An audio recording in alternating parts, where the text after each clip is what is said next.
And we are live. What's going on, everybody? Welcome back to another live stream here on the Film Stock channel. It is Wednesday, June 18th, 7:02 p.m. Eastern, for those wondering, at least where I am. I'm sure it's, a wide variety of times for all the different time zones. But we're here, we're live, and we're hanging out. I'm going to answer as many questions as I can.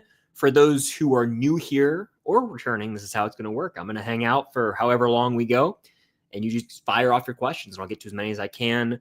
We'll talk movies, shows, all that stuff, music, food, sports, life, anything. Fire off your questions in the chat. I will get to as many as I can. I'm sure we'll be talking some Stranger Things 5 as well. But yeah, hit that like button. Helps out a lot.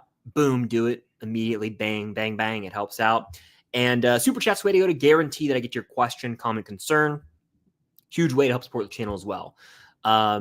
So with that being said, I say we just dive into this thing, all right? We already got 67 people in here, so hit that like button. Again, helps out tremendously.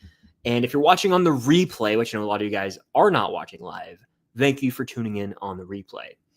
All right, I say we just get down to business. Let's do this damn thing.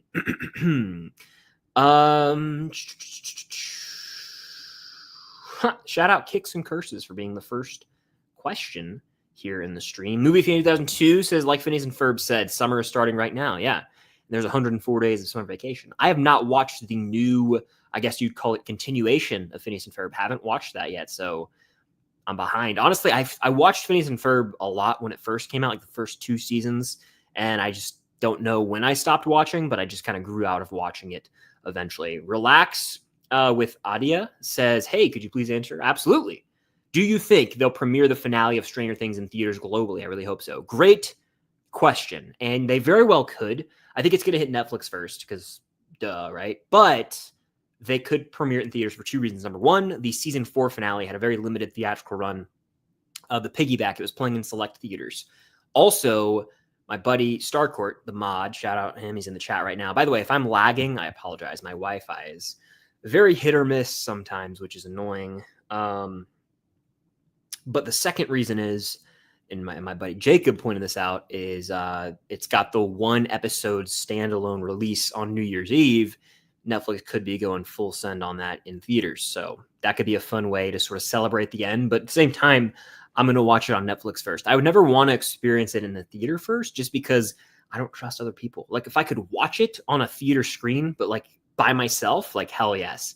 Because it would take, I would be too worried about other people ruining the experience. It's also a show that I've watched on streaming since the beginning, and so feel like I got to end it that way. I would see it in theaters, but after I'd already seen it once. Does that make sense? That's kind of where I'm at with it. Network 98 with the first super chat. Hashtag the craving, hashtag Taco Bell movie. If you know, you know. This is an ongoing bit on the Film Stock channel. I don't know when it dates back to, but it's been going on for 3+ years at least, of the Taco Bell mentions and hashtag the craving. That was a marketing campaign for Taco Bell. What a time. What a time. But yeah, Super Chat guarantees I get your questions. A huge way to help support the channel. I'm going to get to as many of these as I can, but I probably won't be able to. Top 3 Ted Lasso characters. Give me Roy Kent, Jamie Tart, and I will take, I guess, Ted as well.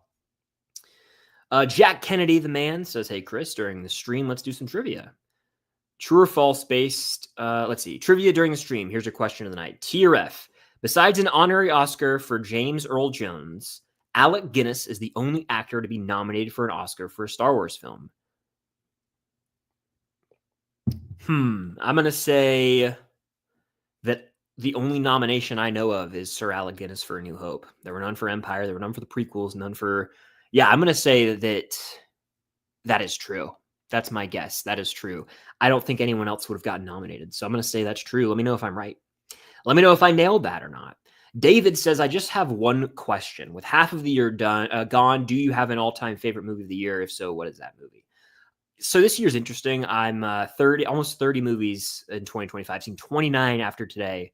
29 2025 releases, which is not a lot compared to a lot of the other movie folks here on YouTube. However, I would say I have one that's my favorite, and it's because I love the franchise, and I also quite like the movie, Mission Impossible: The Final Reckoning. That's my favorite movie of the year. It delivered for me. I saw it twice in theaters. That being said, we don't have a 5 out of 5 movie yet, which is kind of a bummer. I gave a couple out last year and the year prior as well, but I haven't personally given a movie 5 stars on Letterboxd. And I don't know if I will for a while still. Like I don't expect to ever, but I don't expect to anytime soon even, which is, that's fine. I don't think that if a movie doesn't get a 5, that doesn't mean anything really. It just means it's not something that I can view being like an all-time top tier movie for me. There's still been multiple 4s this year for me, which is a very good score. 4.5 is a damn good score. I've getting a couple of those. So like, I'm just waiting for that one movie where we're like, when the movie ends, I'm just like over the moon. I can't stop thinking about it. And it sticks with me for days, weeks, months, years. If you know, you know. Had to get a Stranger Things reference in. But I don't know what I would love for Wicked for Good to be that movie. I would love for Superman to blow me away. Fantastic Four, but I just don't know what it's going to be. And last year, Challengers was the first one to really knock my socks off. And the year prior, I think it was actually John Wick Chapter 4. Then obviously we got Oppenheimer and a couple others. And then last year I loved Wicked. And I also had a big soft spot for Deadpool and Wolverine. So it'll be interesting to see what that movie is where I'm like, this is the one. Like, what will my number one movie of the year be? We'll find out in 6 months roughly. So that's crazy to say out loud. But I'll have seen a ton by then and I'll know. So it's crazy, crazy, crazy, crazy times. Stranger Things fan 77 says, hey, Chris, how do you predict Mike and Nancy will find out about the news of Holly vanishing? Do they come home to find an injured Karen and have to rush her to the hospital when she tells them? I was thinking, as I was reading this question, there could be sort of a moment where we see almost a phone call or communication via walkie, and then we see like Nancy and Mike like flooring it back to their house, and they pull up, and just as they're pulling up, that's when like they just miss saving Holly. And then Karen is like bleeding on the ground or something. I think that would be an intense scene. And the score there, the score could really hit. So we'll see. Delicious water. Delicious water. Gotta have those water breaks built into the streams. You guys already know. We got a lot of folks in here. Hello, hello, hello, hello. I do recall. Yes, good for Charlie. Hi, everybody. Welcome in. Very pumped for Wicked for Good. One of my most anticipated for the remainder of the year. Hello. Welcome. Have I seen Prince of Egypt? It's the best DreamWorks movie. I saw it growing up on VHS tape. I haven't seen it since. So it's been over 15 years and then some. Maybe, honestly, it might have been 20 years since I've seen that movie. No exaggeration. So it's been a long, long, long time. I've never seen any episodes of Doctor Who from Chester. My buddy Ollie, who I've collabed with here on the channel, he's a Doctor Who fan, and he's told me about it. And he was trying to get me to watch it. I haven't yet. I see the occasional TikTok about Doctor Who, surprisingly, but I've never actually sought it out to myself. I'm a bit overwhelmed by the episode count. It's like insanity.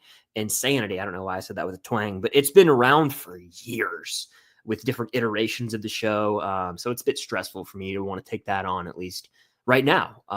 So yeah, I haven't seen it, but we got 91 people in here. Hit that like button, guys. Helps out a lot. And super chat's way to go to guarantee I get to your question, your comment, your concern.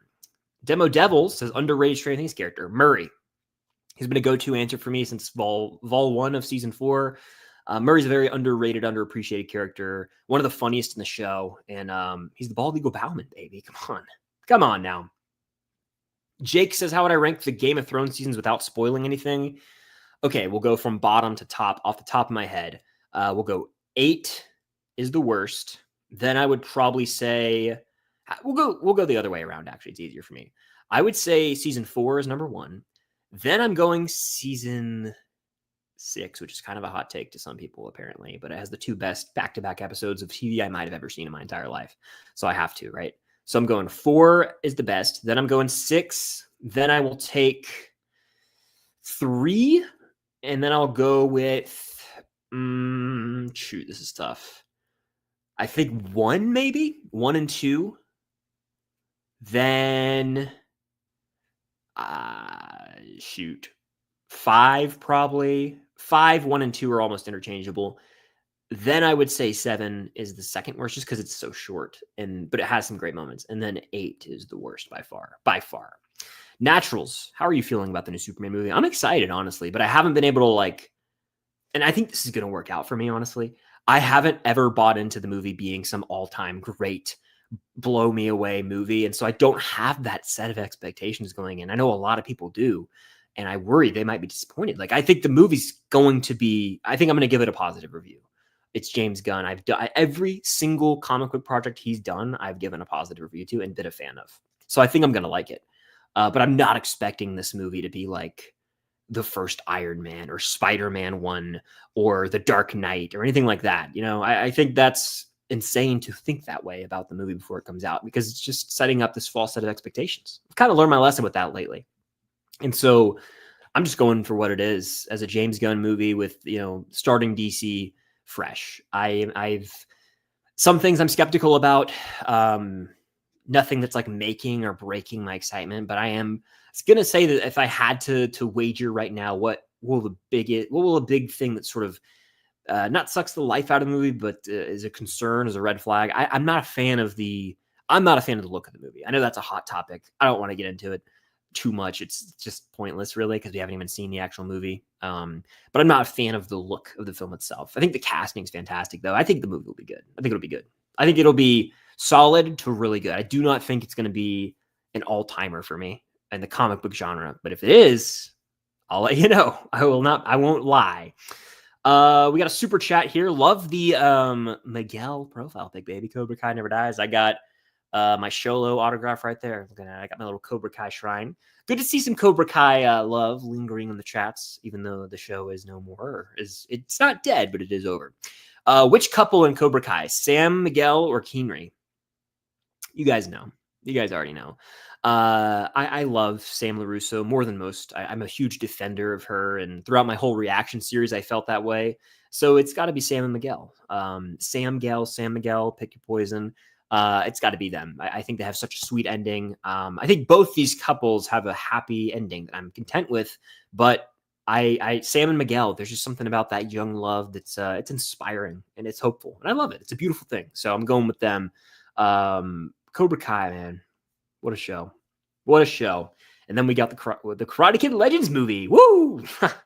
I kid. Water break. Delicious. All right. I get asked this every stream. I've not watched the series from.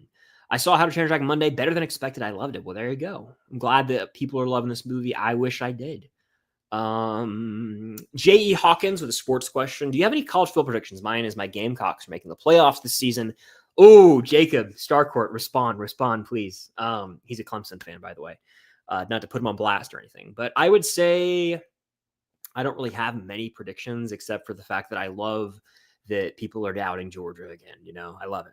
I've seen a lot of people doubting Gunner.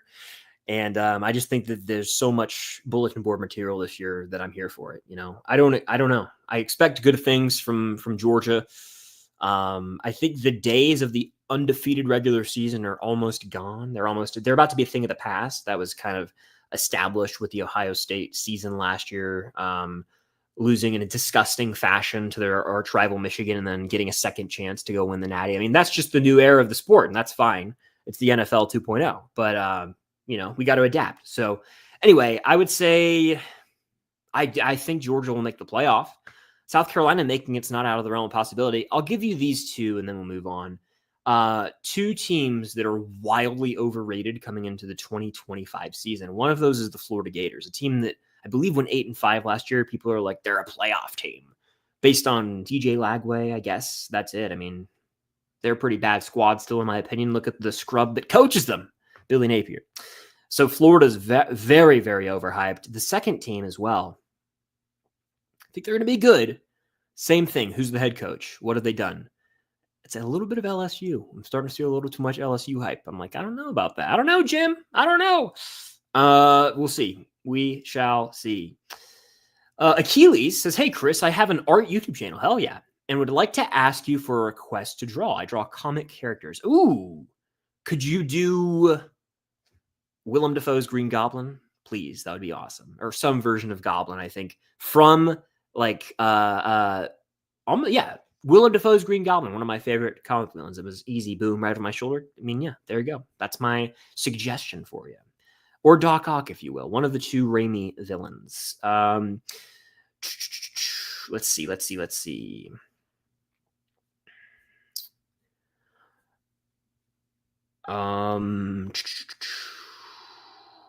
Been watching since 2022. That's wild. When did you guys find the channel? How long have you been watching? Let me know in the chat, and I'll catch up eventually, and we'll talk about it. It's always fun. Esau, apologies if I mispronounced your name, or Esau, apologies. What are your thoughts on Doomsday and Secret Wars? I am hopeful, but at the same time, cautiously optimistic. I think that Marvel still got it when it comes to marketing, getting everyone to talk about Marvel, because they announced the cast with the names of actors on chairs, and they had all of our attentions for hours on a random weekday. Excuse me. So I mean, yeah, they still got it, and they know they do. Like, these movies are going to make money. Excuse me. It's just like getting there and hopefully delivering something worthwhile, not just putting out Avengers movies to put them out. So I go so back and forth on my thoughts. The delays are for the better. But I would like to believe with the Russos coming back that they gotta deliver. They gotta deliver. I think they understand how much pressure is riding on it. So I think they know. Love this one. Good for Charlie says, do you think we'll get a Stranger Things 5 poster before we get a trailer, or right around the same time? I was going to make a video about this. Sorry for the coughs. Potentially this week, about how we need the poster. What are we doing? Like, put together a poster. It doesn't have to be anything crazy. I'd love if it was Kyle Lambert's artwork, of course, but it could be as simple as the Stranger Things 5 logo with the volumes and, a tease of what's to come. We've seen like some potential leaked promo art that I think is actually legit now. Just based on the footage we've gotten. But to me, let's get that poster. Let's get that poster, right? I mean, that's what I feel. I would like to believe that we will get the poster in July.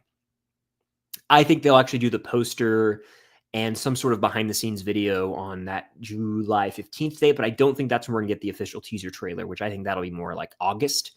And then the official trailer will be October, or even very beginning of November. That's my opinion. But yeah, we'll get a poster sooner rather than later. Carla says, hey, Chris, my birthday's on Sunday. Well, happy early birthday, Carla. What's a show you haven't watched but is on your watch list? Let's go to the watch list on my phone and see. No BS, straight from the source. I have a TV watch list tab. So I have 2025 shows. I won't waste my time reading those because you guys kind of know what those are. But so TV watch list. Ready? I'm going to run them down. Every single show on my watch list. These are shows that are not currently airing. Or some of them technically are, actually. Yeah, a lot of them are. I have them by streaming network, starting with Apple TV Plus, Silo, Shrinking with Harrison Ford and Jason Segel, Slow Horses. Amazon Prime, I've got The Terminal List, Jack Ryan, Reacher, and Bosch. Max, I have a lot, or HBO Max, if you will. The Penguin, which I am disgusted with myself for having not seen yet. The Pit from this year. The Wire, it's an acclaimed series. The Sopranos, acclaimed series. And like all the Dan and McBride productions, so like Vice Principals, Righteous Gemstones, Eastbound and Down. I have a Silicon Valley on here. It's a comedy show. Euphoria, I've never watched. I don't really want to, but I will one day probably. And then the Winning Time show about the Lakers. For Hulu, I have Shogun, Justified, which like every parent I've ever encountered has been like, you need to watch Justified. My parents love it. Cam's parents love it. My grandparents love it. So come on, I'll probably watch that eventually. Sons of Anarchy. Shout out Jello Plays TV. I think he's a Sons of Anarchy guy. Atlanta with Childish Gambino, and Dave, which I've actually seen some of. Onto Netflix, we've got Peaky Blinders, Mindhunter, Arcane, which I've seen about 5 episodes of, Narcos, and Queen's Gambit. For Paramount Plus, I have Dexter. And that's a show that's been highly requested for me to watch. I just have not, because of the end apparently being controversial. And there's like 4 more shows now and a movie maybe. I don't know. I'm pulling that out of my ass, honestly. Miscellaneous means I don't really know what streaming network it's on. Attack on Titan. It's one that's been recommended to me by many people. And I'm not a huge anime guy. I've never been able to get into it. But people say you got to do it with Attack on Titan.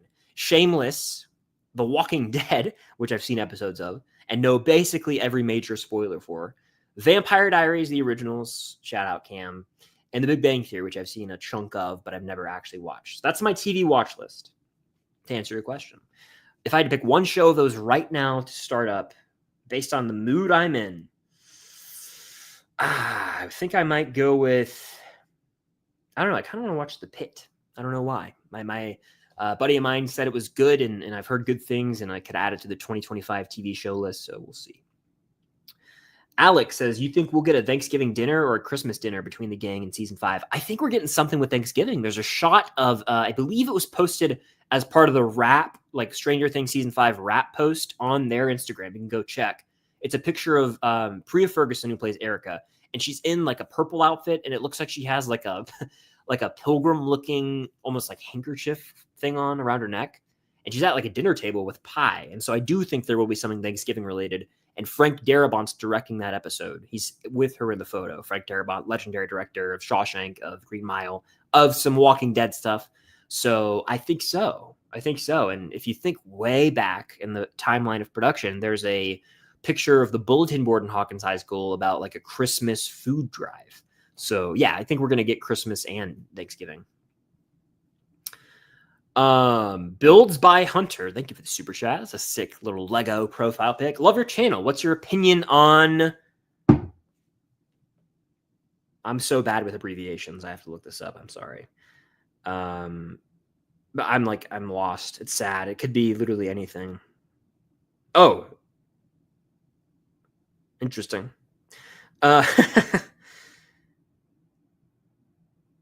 I don't know what that even means, to be honest with you, but I'm going to take it as Planet of the Apes, all right? Planet of the Apes, I'm a fan of. The new trilogy is solid to great, I would argue, actually. It's got a 4 out of 5, and then 2 4.5s, arguably a 5 in there. Yeah. Barson with the super chat, though, saying, my theory is Will painting the dragon in season 4 could be a parallel of him drawing the shadow monster in season 2 when he's already encountered it. Fascinating. So we actually recorded, by we, I mean myself and Cam, we recorded the 4th episode of Stranger Things Rewind on Patreon today. It's going to go up Friday. There was a delay because we were both sick last week. And frankly, I was sick. She then got sick this weekend. But we talked in depth, or at least I brought this up. There's a shot in the 4th episode of season 1 where we see Mike holding a drawing of the, what's it called? The kids, or at least their D&D counterparts. It might not be the kids, but it's what they envision themselves to look like. And there's a drawing of them in D&D get up, right? We see that, a glimpse of that, and then obviously we've got Will's painting, and I'm like, how far in advance have they been ahead of this? Like, how much of the groundwork did they intentionally lay? By they, I mean the Duffers. How much of it were they able to sort of connect the dots with after the fact? And not to say they got lucky, but it was almost like this moment of destiny where they look back at some of the little details they sprinkled throughout early seasons, and they were like, oh my gosh, we can perfectly weave this in to season 4 or 5 and make it a part of this huge reveal, and it's all going to make sense in context. There were so many moments of brilliance like that. But let me take a sip of water real quick. Will painting the dragon season 4 could parallel? Yeah, I mean, but yeah, you make a good point there, because the point we made in the video that's coming out tomorrow, or not tomorrow, this week, is we said, what if the noise we hear, because there's a moment in that episode 4 of season 1, where this guy named Shepard, right? They're in Hawkins' lab. He goes through the mother gate on the wire. He doesn't come back out, but we hear these roaring noises. And when you're watching the show for the first time without the context of later seasons, you're like, oh, that's just a Demogorgon, right? Maybe just one, because we didn't even know there were multiple. But when you watch it back now, what if it was the beast that Nancy was referring to? What if it was a dragon from Will's painting? I think there's going to be some huge retcon. We're talking Saw franchise level retconning, but not that ridiculous. And I'm here for it. You could be onto something here. You could be onto something here, Barson. I like it. Okay. Do you agree? This is from Florida Man with a Mike Wazowski profile picture, by the way. Thank you. Thank you for the super chat. I was wearing my Monsters Inc. shirt earlier when I filmed my Elio review. By the way, if you guys want to hear me review Elio, everyone in here, go check it out after the stream. It's the new Pixar movie. I put a video out about it. You should go give it a watch after the stream. Helps out a lot. But anyway, do you agree that season 4 has the best cinematography?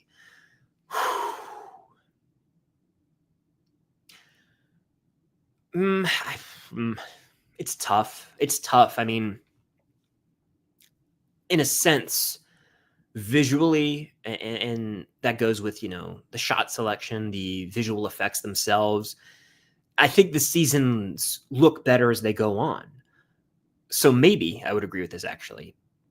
There are certain shots in season 4 that are out of this world, looking at the moment where like Elle opens that gate and sends Henry into like Dimension X and then the gate seals, but the transformation there are certain shots of him in Dimension X that are out of this world when we like see the formation of the mind flare for the first time. Like that's incredible. You know, there's a shot of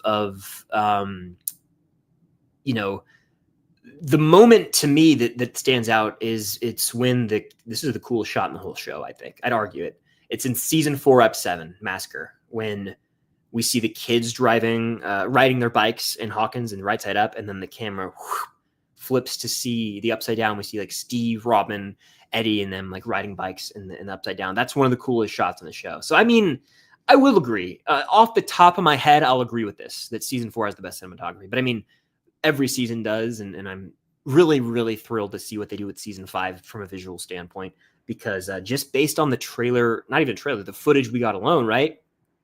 That's unlike what we've seen visually from the past seasons. So my buddy Trevor from Film Geeks is in here. The man. All love, bro. What's up, big time fan? What's your favorite streaming squad of all time? Love the channel. We should collab sometime.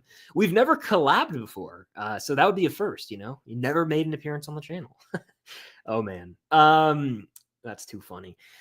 I would say, all jokes aside, my favorite Stranger Things quote, it's the entirety of Hopper's letter. I mean, I know you love that scene too, man. Like that whole entire scene, it gets me. I'm actually gonna pull it up right now. Not the scene, but the quote, and just read it and feel something. Because every time I do, it gets me, man. Hopper's letter quote. Let's see if it's a long ass letter. I haven't memorized the whole letter, but that'd be a cool thing to do. Where the hell is it? Hold on. I'm on Google right now. Here, we'll just read this last paragraph because it's multiple paragraphs and I don't want to do that. I have a cough. All right. This is it's the end. This is the best part. It's one of my favorite quotes in the show, if not my favorite. It says, so you know what? Keep growing up, kid. Don't let me stop you. Make mistakes. Learn from them. And when life hurts you, because it will, remember the hurt. The hurt is good. I have chills. It means you're out of that cave. Please, if you don't mind, for the sake of your poor old dad, keep the door open 3 inches. I mean, come on. Come on. Hold on. Did people sell that? It looks like someone sells that letter as like a sticker.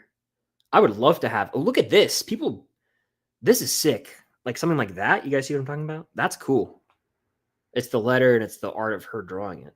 Things like that are just so cool to have. But no, Hopper's letter, man, that's my favorite quote. And it's applicable to life, and it reminds you to keep moving, man. Hey, you just got to keep living, man. L-I-V-I-N. Oh, man.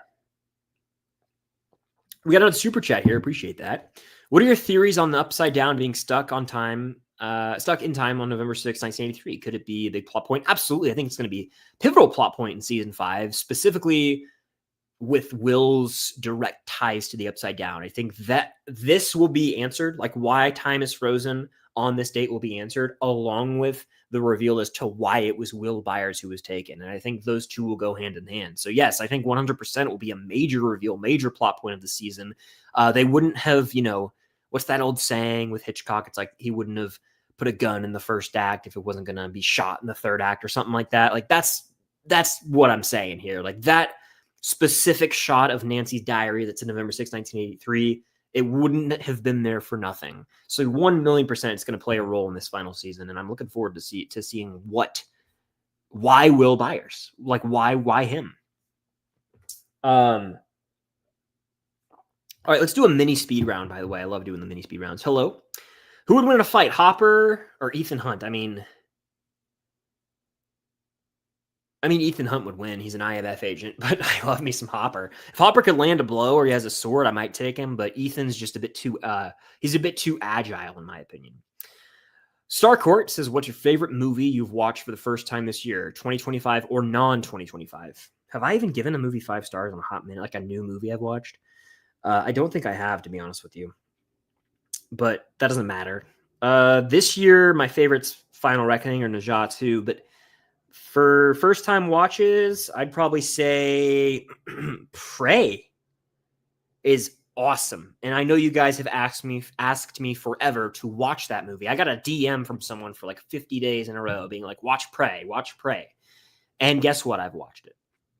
I've watched it, and Prey is my favorite of the Predator franchise. When I was sick last week, I spent 3 straight days watching the Predator films. I rewatched the first, then I watched Predator 2, Predators, The Predator, Prey, and Predator Killer of Killers. I'm not ranking them yet. That ranking will come in November. The reason I'm not is because it would be kind of a waste. It'd be a waste to rank them and then just re-rank them in November. Because frankly, most people aren't going to watch Killer of Killers until that movie, because a lot of people might not even know it came out. I'm talking general population. When it's pushed theatrically with Badlands, then I'll talk more about it. But I'm just going to save it, especially because like there's other things to discuss in summer movie season right now. I don't want the Predator stuff to get buried. So in the fall, like early November, when the movie drops, Predator Badlands review, Predator movies ranked with Badlands. So that's a little tease for what's to come. But man, I loved the hell out of Prey. I gave it a really strong 4.5 out of 5. It was thrilling, man. It really was. It was white knuckle stuff. I thought it had the best action in the whole franchise, and the best character work too. Like I gave a shit about the main character, Naru, and that's hard to do in this franchise apparently. Like the characters often, they just are cardboard in some of the movies at least. And then after seeing Killer of Killers, without spoiling, got me even more excited for the future of the franchise, man. So I'd say that Prey is really, it's stood out as one of my faves. It's a movie that I will go back to for years. So I would say that has really stood out to me. And we got some super chats, a super chat here from RL. First, I want to say thank you for all your hard work and keeping us entertained. Well, thank you for watching. I appreciate you guys for tuning in. Are you going to do a Stranger Things Season 5 reaction video for each episode? Great question, RL. That's the plan. The plan is to react just like I did for Cobra Kai, which I'm sure most of you in the stream are familiar with that series, where I watched through every episode of Cobra Kai and I reacted on the channel. The plan right now, way in advance, the plan is to watch them all, react in individual videos, and then on Patreon, the full reaction will be there. What I mean by that is that doesn't mean that it'll be like I post the whole thing with like the episode on screen, because that's not legal. It would mean, hey, this is a sync point and we watch along. I'll have like a timer in the corner so you guys can watch with me. And that way you don't have to, watch the edited, chopped up version, if that makes sense. I also will probably go ahead and put every single reaction directly on Patreon first before I even edit. So like after I watch all 4, assuming volume 1, 4 eps, I'll watch those and it'll be raw footage. I'll say, hey, sync up here, boom, I'll put a timer. Those 4 will be out immediately. So you guys won't even have to wait to see the edited version. You'll be able to watch the whole episode with me first on Patreon. Then the edited versions will come out as fast as I can, because I'm only a one-man band, believe it or not. It's just me doing all the filming, editing, and posting, and I don't have an editor or anything. And so it's going to be brutal. I mean, just to be transparent, like I very much am looking forward to watching the show. I'm probably going to cry multiple times. It's my most anticipated thing, I would say, ever. But I have to remember 15-year-old me was giddy for Star Wars, The Force Awakens. So it's up there. It's currently by far the most excited I've been for something in a long damn time. And I would argue maybe ever. But I do have to remember I'm a one-man band. So sleep, I won't be having any of that. Let's just say it'll be a gauntlet of editing. And I'm pretty much going to be absent from my family for the holiday season, which I've accepted. But I'm going to be watching Stranger Things and talking about it all Thanksgiving. And then Christmas will be interesting. And then New Year's Eve as well. So yeah, it'll be fun, but yeah, it'll be a lot of filming and a lot of editing on the back end. The reactions specifically, but I'll post probably every moment on TikTok. And the cool thing about that is on TikTok, I don't have to edit it. Like, it's just, I post it. So you guys can actually watch the video and watch me. And I'll be cranking those out as well as I edit. So, yeah, it's going to be fun. I'm looking forward to it. It'll be here before you know it, but I do plan to react individually to every episode. All right. Melissa says, love your filming location videos or Stranger Things. Well, thank you. I love doing them. They're some of my favorite videos I've ever made. What's one thing you hope to see happen in season 5? Maybe an unanswered question. I would say, I said this in a recent video. I want to see a Steve and Hopper scene of the two of them actually having a meaningful scene together and kicking some ass. An unanswered question, though, I mean, we gotta like it's killing me inside. I gotta know why Will Byers, and I want to hear Vecna say it. You know, I want to hear him explain why I chose Will Byers. That's a must, Alyssa, a must. Okay, I did finally watch Prey. Yes, sir. You already know. Well, thank you for stopping by, Lucia. I appreciate it. Am I excited for 20 years later? Ryan, I have seen 28 years later. I'll have a review. I should have a review dropping tomorrow, but I saw the movie yesterday. And by the way, if you guys want the inside scoop on some of my reviews that I post early, you should follow me on Letterboxd at Filmstocked. I post every time I watch a movie, I post a review over there, a little written thing, sometimes just a star rating. But that's like honestly where I'm the most up to date with reviews. Like there are some 2025 movies I've reviewed over there that I don't have video reviews of, like Ballerina, for example. I have a review on Letterboxd. I didn't review Ballerina on the channel, so go check out my Letterboxd. There's some exclusive stuff over there. But I'll say this and I'll move on from it, Ryan. I watched 28 Days Later for the first time and 28 Weeks Later for the first time in preparation. Quite enjoyed both films. This movie, I saw the Rotten Tomatoes score. I saw some people liking it, but I've also seen some mixed bags. I just got to say that I'm negative on the movie. Ooh, I had to say it, and I'll take it. I'll take it on the chin if people want to attack me. I don't think it'll be as bad as some of my other takes, because I do think that the audiences are not going to like it. I'll say that. Especially, I just don't think it's going to be a case. I saw a guy on TikTok going in on the movie. This was before I had seen it even, so I don't know what happened, but it's not what it was set up to be. After the first 30 minutes, it turns into something completely different, and I was appalled by the end of the film. Appalled, jaw on the floor. I was like, "What? This is the same movie?" I have a lot to say, so I just got to save it for the review. But man, I can't even say I'm disappointed, because I guess I am in a sense, but because I like the first two movies, but it's not like I had years of build up to it, you know. So I'm interested to see what the hardcore fans of the first two think. What movie should get a live action remake? I'm kind of over live action remakes at this point, but if we have to do them, they should be of like the older films, like really, I'm talking like 1950s movies, or even like the 80s. But even then, like, be selective. Movies that need a fate, like a great, like movies that have the makings of something special. Like make the, like there's a movie called The Black Cauldron from Disney, and a lot of people have said that should be remade. I think that is something that could work in live action. People have said Treasure Planet. I don't care for Treasure Planet all that much. But a movie, I think, if we're talking DreamWorks here, I mean, they only go back to the 90s, really, but I think that they could do something with like The Road to El Dorado. That could be a fun movie. Yeah, I don't know. I think that if a movie's great in animated form, taking it and reprinting it in live action is cheap, and I'm not a fan of that. That's what they did with How to Train Your Dragon, and I know people are loving it, and I'm glad people are. I didn't, because there's a original version of the film that came out 15 years ago that's near perfect, and this is just like the knockoff of it. So I was a bit disappointed by that. But then people will argue, oh, well, it's the same thing as the animated one, so why don't you like both? And it's like, well, if I gave an essay to my friend and he copied it and changed a few things so he wouldn't get the same grade, it's going to be the worst of the two. I'd much rather just read the original. So yeah, that's kind of where I'm at with that. But I don't know. It's a tough call. We'll get to live action Shrek one day. Just wait on it. Saw The Life of Chuck today. Can't recommend enough. I've heard good things, Carson. Someone at the screening of F1 said that it was worth checking out.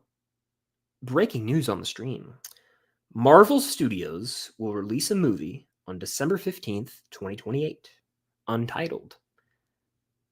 You ready? I think that is going to be where one of the Avengers movies ends up, because I think they're going to delay them again. That's my early prediction. You already know. What's going on? Ian says, are you excited for Toy Story 4? I am not. Toy Story should have ended with 3. 4, not necessary. 5, absolutely unnecessary. Joe, what's up? How you doing? I got to return some videotapes. That's my response to this. Any set day for the Stranger Things vid to drop? Likely Friday. Is tomorrow Thursday? Likely Friday or Saturday, if I had to guess. The tentative idea for it is sort of my prediction for the remaining marketing timeline. I got to figure out how to title that video because that's not very appealing. I mean, I wouldn't want to click on that. Like Stranger Things season 5 marketing timeline. Like, is this a business presentation? You know, I'll figure something out. But that's the gist of it, is what I'm getting at. What movie from the studio would you want to exist in real life? Banger of a question. Alphabet City for sure, with Dave Franco and Anthony Mackie. Best and worst lightsaber duel.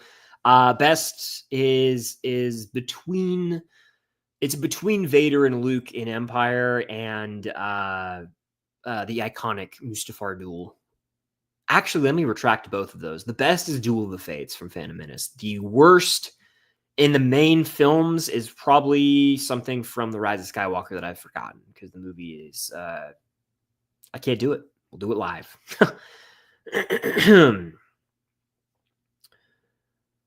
Carlos says, for you, what's a movie that's you think it's bad, but you can't help but like it? It's actually a fun question.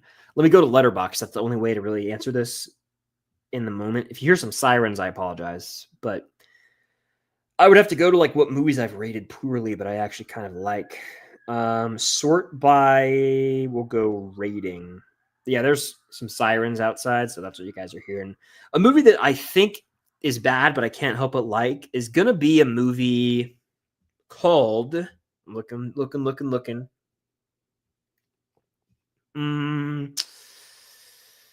Nothing yet.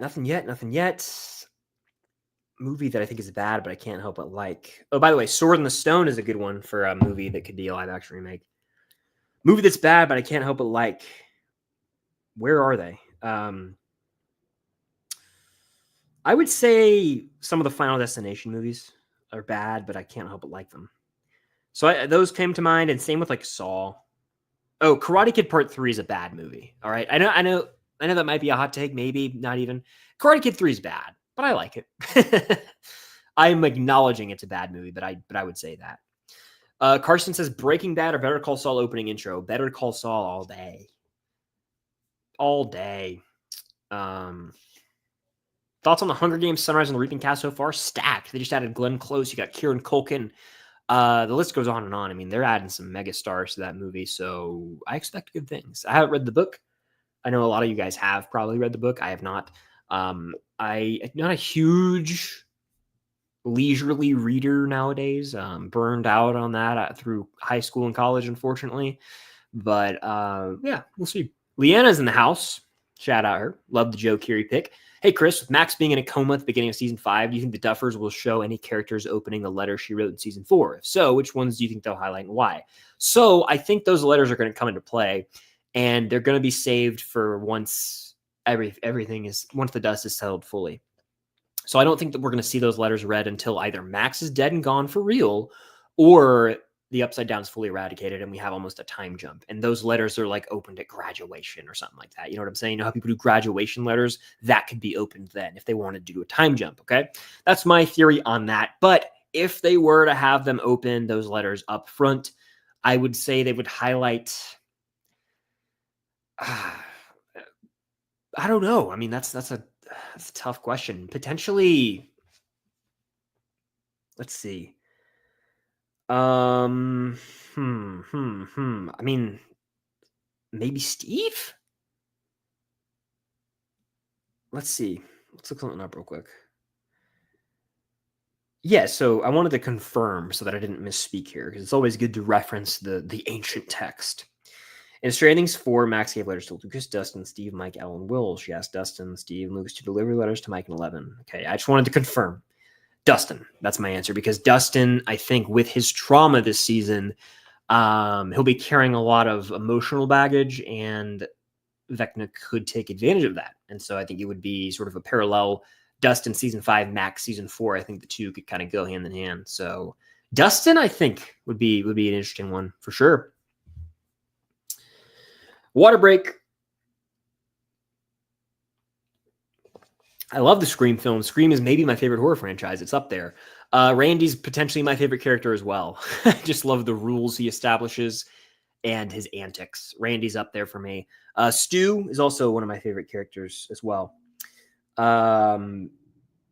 Yeah, so that would be my answer probably. Did I watch any Stanley Cup playoffs? I'm not a hockey guy, so honestly, I didn't. Shout out lacrosse, by the way. When I think we'll get the second teaser trailer for season 5, so it'll technically be the first official teaser trailer. But I would say that'll drop in August. I would love to get it next month, but I think I'm leaning August, honestly. Okay. I've never seen The Umbrella Academy, and I don't plan to, honestly. I've heard that the end really falls off. Eddie Short says, if you could make a Cobra Kai spinoff, what would you make? I mean, I would really just like, and this is not even really a spinoff, it's just season 7, but I would love to see some more Johnny and Daniel with, Kenny Payne, Anthony, Devin Lee, some cameos from other characters. I think that could be fun. I don't know. I think they'll do something eventually. It's inevitable. Within the next 10 years, we'll probably get some sort of Cobra Kai spinoff or continuation, but that could be fun. That could be fun. Which character is a better arc, Max, 11, or Hopper? I'm going to go Hopper. I think that from season 1 to now, he's gone on quite the journey. And I think that they're going to land the plane beautifully with him, because in season 4, he's got this whole scene in the Russian prison where he's like, I hurt everyone around me. I don't deserve love, blah, blah. And, he's lost a daughter. I think there could be a really beautiful arc for him where he realizes how important he actually is to those around him, and that, he deserves to be happy. So I think that could be a beautiful way for his character arc to end. So I would say that I would go Hopper. Okay. Looking through the chat here. Penn State, in terms of football, I agree. They're another highly overrated squad. And they always will be under James Franklin. Frozen Wish Studios, what's good? Welcome in. Any update on the Transformers G.I. Joe crossover movie? No, and honestly, I doubt that we ever will get an update on that. I feel like that's something that's just going to die and never see the light of day. Jojo says, when do you think we'll get the season 5 teaser? July 15th, maybe. I've also heard whispers about Comic-Con. Ooh, San Diego Comic-Con would be so hype. Especially for the final season, because we got, I think, the season 2 teaser, the one with Thriller, that dropped at San Diego Comic-Con. Phenomenal trailer. I think they go back to the roots. That would be awesome. Ooh, I love that. Robert says, are you excited for Spaceballs 2? I think we'll probably have Deadpool and Wolverine humor style of making fun of Disney Star Wars, which I'm here for. So I've never seen Spaceballs, and I've never really watched any Mel Brooks comedy. I know a lot of it's satire, but it's never really been my cup of tea based on like the clips I've seen and all that. And so I'm hesitant, but we'll see. I may watch it by that point. That's 2 years out. So I could definitely watch the first before then. But yeah, I'm real on the fence about that movie, but it was funny trailer, how they made fun of like the absurdity of Star Wars and how there's like all these spin-off shows, and they went in on like every franchise essentially. Stream 5 of asking you to watch Super 8 and review it. Maybe the 8th one will be the one. See what I did there? All right. The watch list. You already know. Bosch is on there. Definitely is. That's creepy. I summoned Apple TV Plus into Lucky 1487's notifications. That's horrifying, actually. Definitely recommend Shrinking. Nice. Do you play video games? If so, what are your faves? I occasionally game. My preferred game is usually college football related. I grew up on NCAA, so I played CFB 26 a bunch. Played a lot of CFB 20. Did I just say CFB 26? That's the game that's coming out. I played a lot of CFB 25 this past year. But I've kind of been stagnant with I haven't gamed in a while. If I do, it's usually a story-based single-player game like The Last of Us Part 2, the Arkham games, the Spider-Man games. Like those are the kinds of games I'm more into. I've never really been a fan of like a Call of Duty Online type of game or Battlefront. I went through a stint of playing Battlefront 2015 when it came out, like with some friends. That was so much fun. But I don't really have the patience for those games. I don't play them enough to be good. And so I just end up raging out every time I get killed. And so I prefer the story-based games because they're basically an extension of film and television with the storytelling and the cutscenes. It's like Uncharted, for example. Great stuff. Haven't played those since whenever 4 came out. Was that 2015 or 2016? That's the last time I played the Uncharted games. Great series, though. Great series. All right. Ben, shout out Ben. Meters reviews in the chat. We had spoken yesterday, actually, about this movie. Really shocked on seeing all the positive buzz for 20 years later thus far. Guessing it'll get more divisive as the days go on. I'm also very shocked. I think a point that I brought up to a friend of mine, Ben, is, and I found this recently with Mickey 17, directed by Bong Joon-ho, and there are plenty of other examples where what I'm about to describe occurs. It just, I can't think of them off the top of my head, but I believe we live in a world where a good chunk of movie critics are very forgiving of horrible decisions made by auteur directors. For example, there is a moment in this film near the end that's absolutely ridiculous, bizarre, and out of place, and almost comically stupid. Not for the better. Totally off and everything. And I've seen people say, you know, this is bizarre. It doesn't make sense, but it's almost like collectively certain people are like, oh, but it's all right. Giving it a pat on the back because it's Danny Boyle and Garland's back to write the movie. They can do no wrong, right? So we'll give them a pass.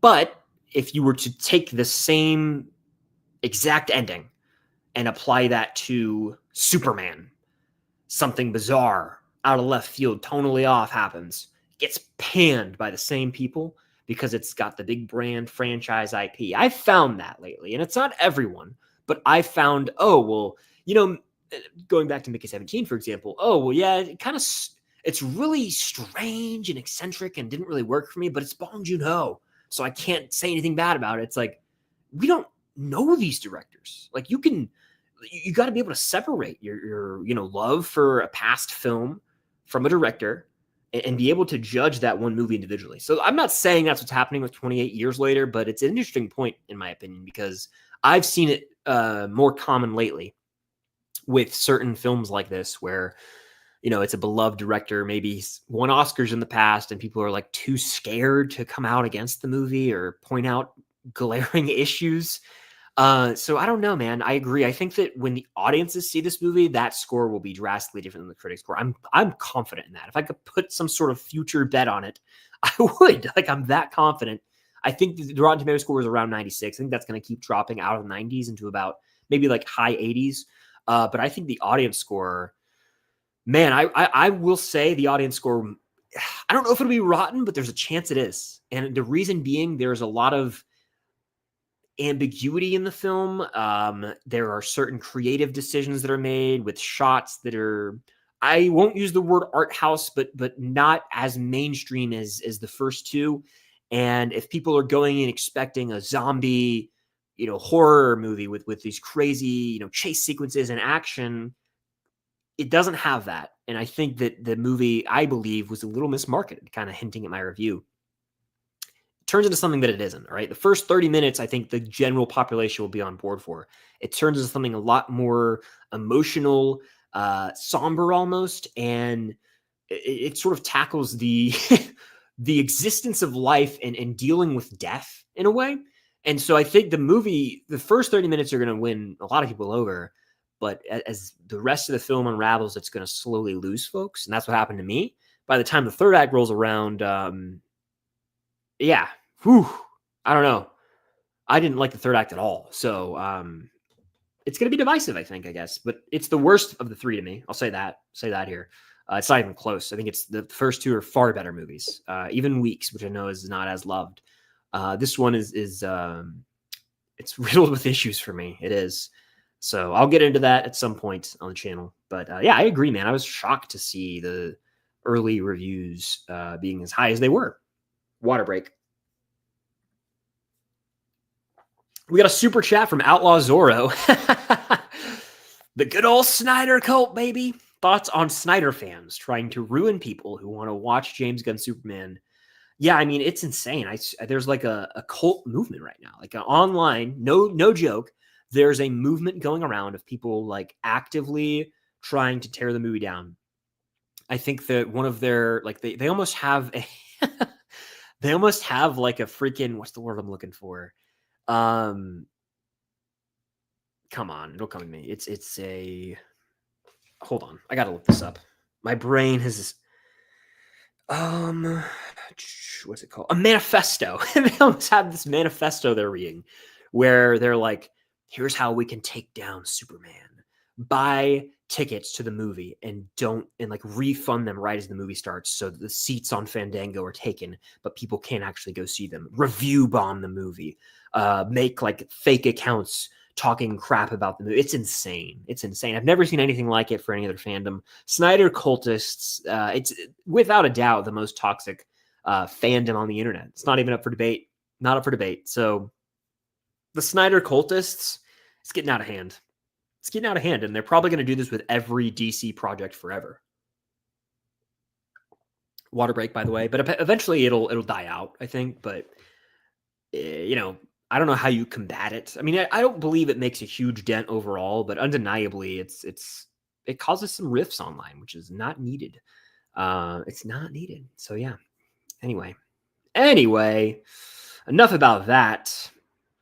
I think Mike Wheeler be the main character in season 5. Absolutely.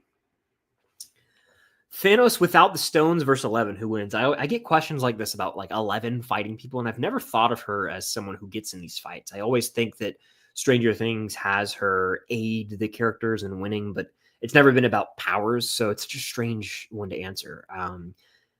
I mean, 11 is very powerful, especially when she is at her full potential, which I talked about again in Rewind on Patreon. The episode's coming out in 2 days, where she has this almost untapped potential throughout the show with her powers until she is reminded of the massacre at Hawkins' lab in season 4. So we haven't even seen, in my opinion, the full extent of her powers in the show. So it's difficult to say. All it takes really is, one move from L to end Thanos. I mean, like if I'm thinking about scenarios, right? Like I'm Doctor Strange. She could just throw him into like a sharp, like jaded tree branch or like a piece of debris, and that would be it for Thanos. Like Thanos would have to get his hands on 11. So could he do that? I don't know. She could probably just toss him around like a rag doll. You know what I'm saying? That's what I'm thinking. He can't fight that. He can't fight essentially the Force. So it'd be interesting to see, though. I mean, it really comes down to however the writers would write that hypothetical. Ooh, I appreciate this. What happened to the camera quality? Looking super extra clean today. Well, I appreciate that. I upgraded StreamYard for the To Doom stream, and so I still have that for a while. I'm debating if I want to stick with it or not. There's no more little duck up here, which I'm a fan of. And so, yeah, if you guys continue to support the channel, I think I will be able to continue doing it this way, which I prefer. I think it looks cleaner. I'm a fan of the no marketing up here with the duck that I've had forever. But I'd love to keep doing streams this way. So no, I appreciate you for noticing. Thank you. Kevin says, hey, I've been watching your videos since before season 4. Love the videos, especially reactions. Long wait until season 5. Before season 4, that was early 2022. So it's been a while. Thank you for sticking around, Kevin. Appreciate it. Who's the scariest Stranger Things villain in your opinion? Vecna. Armando says, any hype for the new Superman? Haven't seen much buzz. I think there's a lot of hype, but there hasn't been buzz about the movie because I don't think anyone's seen it yet. I want to say the first screenings are probably going to be July the 7th. That's what I'm getting, because apparently I saw that the social embargo is going to lift that night. That is Monday, July 7th. So I'm starting to think that's when a lot of the screenings are going to be. Because the 8th is when like those Amazon screenings are. So they'll probably have critic screenings before then. We'll see, though. We shall see. Outlaw Zora with another super chat. Appreciate that. If you had to kill one of the main kids, right? Who would I kill off? Outlaw Zoro says for me is Will. Makes the most sense writing-wise. If I had to kill one of them, I think I'm with you. I think if I had to, I would kill Will, because I don't want Dustin to die. Save him forever. I don't want Lucas to die because he got Max. Mike dying would not feel right. Will or 11, if you're asking. Like, if you're asking of the main 4, then I would say Will. But of all of them, I mean, if I had to, I think it might just be Will in general. I think it just might be his time. Sad, absolutely. But I think I could live with it. I mean, we already felt the feelings of almost losing Will once in the show, multiple times actually. So I think I could live with that. Whereas with like Dustin or Mike, it would really, or Lucas, it would destroy me. So I would agree with that. I would agree with that. Alex with the super chat. Love the little Hopper season 5 profile picture, by the way. Shout out that. Do you think Holly will have a big role after Ep 2? I think Holly will have a pretty big role all season long. Her connection to Vecna, whatever that entails, will be huge in taking the Upside Down. And I think she's probably going to be gone for a lot of the season. It's not like she's going to vanish in one episode and they're going to get her back in that episode. I think it's going to be an ongoing plot point that they need to get her back. So yeah, we'll see. I imagine they'll get her back at some point, but if she's even the one vanishing, we don't know for sure, but I am pretty confident in saying she's going to have a pretty big role. They wouldn't have recast her for nothing. So yeah, I think she'll have a big role all season long, honestly. All right, let me take a sip of water. I love a good water break. You guys already know.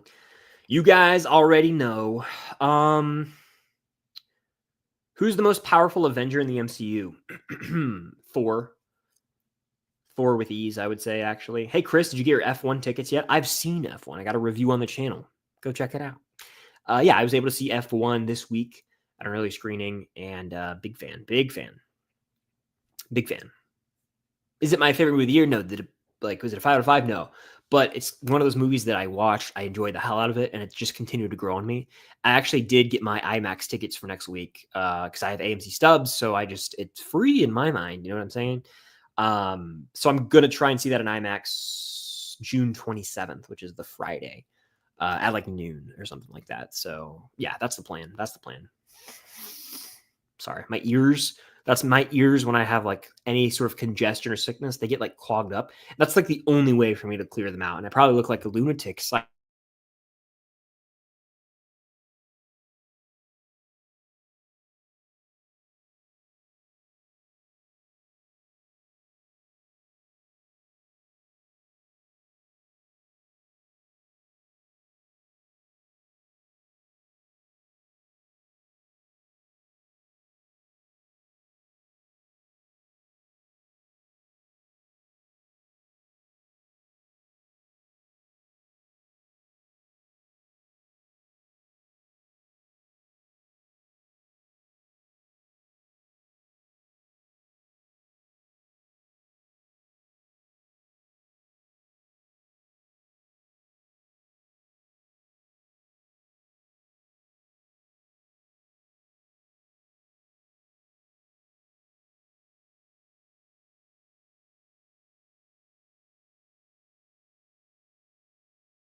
Hello.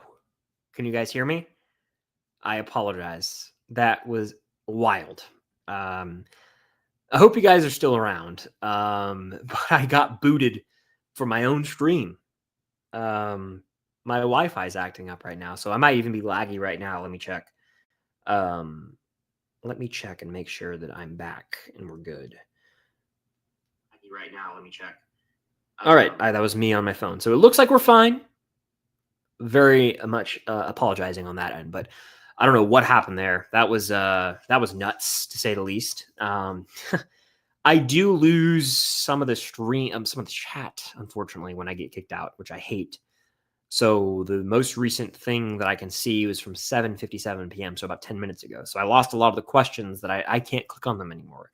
So I apologize. My Wi-Fi does that sometimes. I always feel awful, but I'm just glad that, I'm glad that we're back. So if you're watching on the replay, you're not crazy. It's not your Wi-Fi. I know I would think the same if I was watching. That is my bad. Apologies. But yeah, I plan to see F1 again next week. Outlaws Zora with another super chat. Appreciate that, man. What if critically acclaimed actor Adam Sandler shows up in Stranger Things 5 as Adam Sandler? It would be absolute cinema. Could they de-age him? I mean, how young was Adam Sandler in the 80s? I mean, his got his break in the 90s, right? Young Adam Sandler would be something else. A de-age Adam Sandler, just absolutely out of the blue. Cinema. Or he could just show up as his Uncut Gems character, and I might be okay with that as well. Main Gamer, shout out Main Gamer, says, hey, was on vacation, so I've been doing a lot of movie catch-up. Finally saw Karate Kid Legends, Ballerina, and How to Train Your Dragon remake. Well, what'd you think? Let me know. I would say of those three, Ballerina is my favorite. Ballerina, I enjoyed quite a bit. Favorite Superman actor? I have a lot of Superman homework to do. So honestly, I can't answer this in good conscience yet. Like Cavill in the role quite a bit, but I haven't seen Reeves. Like I literal homework to do. So we shall see. Have I watched the Bear season 4 trailer? I did. And honestly, Bryden, I'm not like sold. Like I love season 1. In fact, I've seen a lot of the Bear clips on my TikTok and social media lately. And I really do love seasons 1 and 2. Season 1 should have ended the show. Would that have taken? It would have sucked to have not seen some of the best episodes in season 2. But season 3 was not it. So season 1 ending though, my God, I've seen the final moment on like 5 different occasions on TikTok lately, and it's playing the song "Let Down" by Radiohead, and it's just like, oh man, what a perfect ending that is. It's just the look that Carmi gives and Mikey Bear gives. I have chills right now thinking that's one of my favorite endings to an episode ever. If I were to make a list of like season final shots of a season of TV, the Bear season 1 finale is very high on that list. Season 4 of Stranger Things is very high on that list. So yeah, that's frankly the shit. I hope that this new season kind of gets us back on track though. Kind of lost the plot a little in season 3, would you say? Outlaws are with another super chat saying, recast one Stranger Things kid. Who are you recasting and for who? So I guess that I could do this with any, because normally when I'm asked to recast things, it's like 80s only. But I guess I can do any era of actors now. So you got me in a tight spot. I'm gonna go the easy route here, and I'm gonna say that this is back in 2017 when It Chapter 1 came out. You could basically hand pluck any of the kids from that movie and have them replace other kids, because for Christ's sake, Finn Wolfhard's in the movie. So he's kind of the gap between the two of them. Really was a big fan of, what's his name? Jaden. Come on, I got it in my head somewhere. Jaden, he's in Defending Jacob. Jaden, he's in Knives Out. What's his name? What's the kid's name? Jaden Martell. Jaden Martell, I think, could be a pretty convincing Will Byers. So if I had to recast someone, I'd probably go Jaden Martell as Will Byers. That's my pick. And that's nothing new. I'm sure people have said that 1,000 times. I mean, it's really easy to take the other popular show or movie set in the 80s with kids in like middle school / high school and recast them, But I would take Jaden Martell as Will Byers. I think that he has similar mannerisms, and having seen Defending Jacob and It, as well as Knives Out, he has a wide variety of range. He can play the weird outsider kid pretty well. So I would say him as Will Byers if I absolutely had to. All right. Again, thank you guys for sticking around. I'm sorry the Wi-Fi cut out. It's always a bummer when that happens. We're never safe from the Wi-Fi.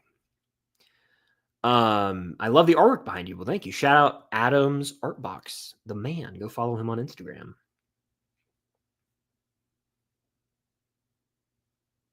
All right. The stream do be looking extra clean. Well, thank you guys. I appreciate it.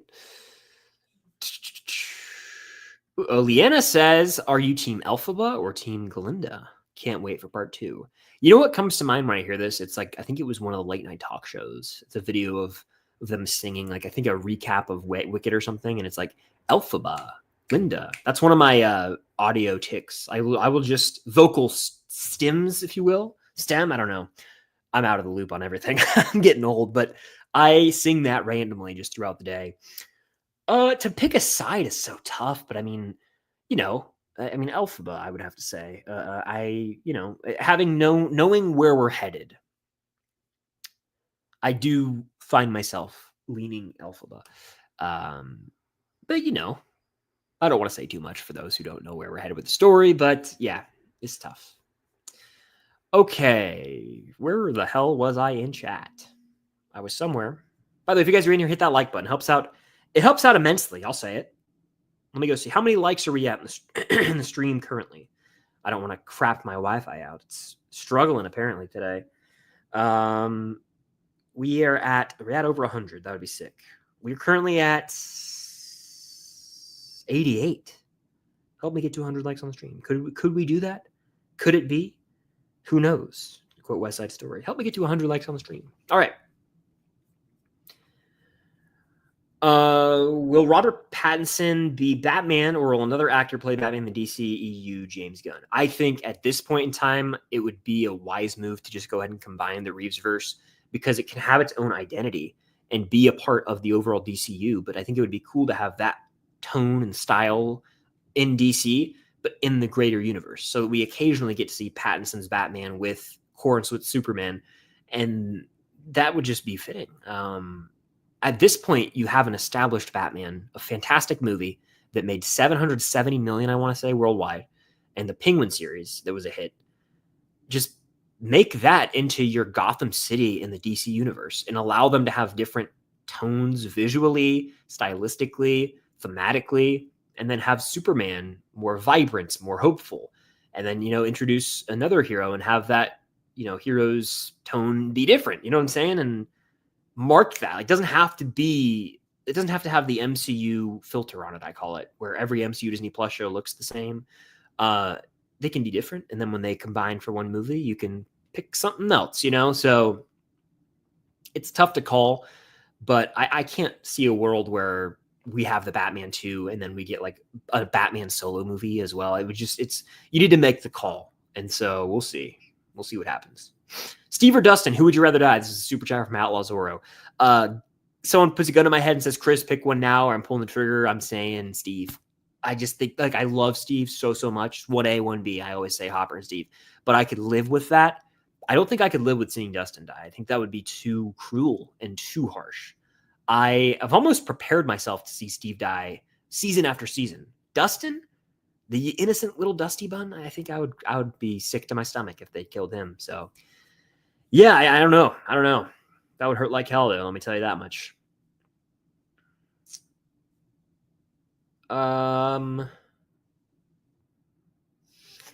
After Stranger Things 5, do you plan on doing another film and location to reminisce on Incredible Show? Once we have season 5 and I know all the locations, I will be doing a film and locations vlog with Stranger Things, all of the Stranger Things locations, and maybe even, damn near want to go out of Georgia to do some of those. We'll see. But I think that could be quite fun to do all of them. Brittany's Brush says, even though Hawkins High was demolished, is Jackson, Georgia still worth visiting if you're a Stranger Things fan? I honestly would say yes. Well, here's the thing, actually. Jackson, Georgia is where the downtown part of Hawkins is, and that is 1,000,000% worth visiting. The school is a little outside of it. It's about 15 minutes away, and I believe, is it Stockbridge or Douglasville, one of the two, and I'm probably off base with one of them. I should know. I live in Georgia, and I've been multiple times. But you could still definitely go to Jackson and all around Georgia and get your money's worth. I think with the school being gone, I think it's really worth going downtown Hawkins right now because it feels like you're walking around Hawkins. There's something special about it. It really is. Go to Hawkins headquarters, the store there, sick. You can also still drive 15 minutes out and go to the school, and it won't be there, but just to be in its presence would be special, in my opinion, if you're a fan of the show. And honestly, I don't know. I haven't been there since it's been demolished. I don't know how strict they still are about that land. But there's the field behind. I don't know if they demolished that as well, but that's technically there. And I don't know how much of the property they actually took down. I have no idea. I kind of want to go there and look. I might do that next month, actually. We'll see. Not trying to get in legal trouble because they've been really strict lately, but I have multiple filming location vlogs on the channel. One of them I was able to go in Hawkins Lab or in the school. So Yeah, I think it's worth going to Georgia for sure if you're a fan of the show to do all the filming locations though. I've been watching videos since early 2022. Crazy how time flies, truly.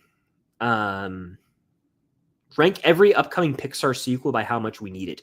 Incredibles 3 is number 1, and then everything else is kind of not important.